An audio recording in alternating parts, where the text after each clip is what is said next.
Democratic Congressman Elijah Cummings, who is the ranking Democrat on Mr. Issa's committee, spoke with us this morning, and here's what he said. Congressman Cummings, what do you make of all this? Well, first of all, Bob, when a few months ago I met with the Brian Terry family. Brian Terry, of course, was a young man, Border Patrol gentleman who was killed. And 2 guns from Fast and Furious were found at the scene. And that's, and I promised him 2 things. 1, that we would get answers for them, and 2, that we would make sure that this never happened again.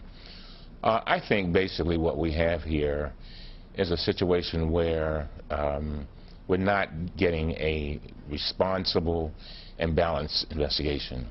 The Attorney General, when he found out about it, the first thing he did was immediately order an investigation by the IG. And the second thing he did is he sent out a memo to all of his staff saying, look, this is not the way we operate. We do not let guns walk. And so basically you had an operation that started bottom up and not top down. Mm-hmm. And so in other words, it was hatched in the Phoenix office of the ATF. And the sad part about it is that the supervisors in the Phoenix office never communicated with people higher up.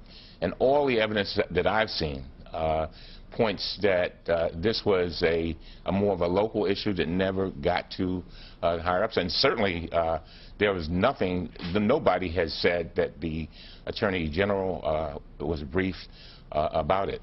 Do you, some people have actually said that Chairman Issa is on a witch hunt here. Do you agree with that? I do. I think Chairman Issa has come up with some very unfortunate statements about the chief law enforcement officer in our country.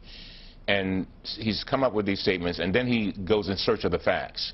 And we've seen this over and over again. For example, Bob, Mr. Melson, who was in charge of the ATF, has told Mr. Issa that he never communicated the controversial tactics with regard to Fast and Furious to Attorney General Holder.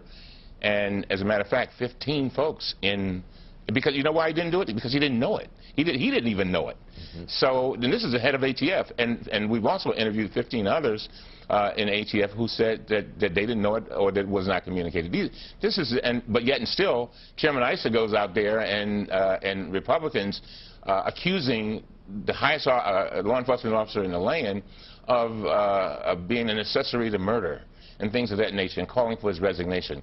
All we want is what I said. We want a responsible and balanced investigation because we are the Oversight and Government Reform Committee. Bob, you cannot reform anything unless you have all the information. Just because if you don't like some facts, you don't throw them out the door and say, I'm not going to look at those. You look at the entire picture, and that simply has not happened here.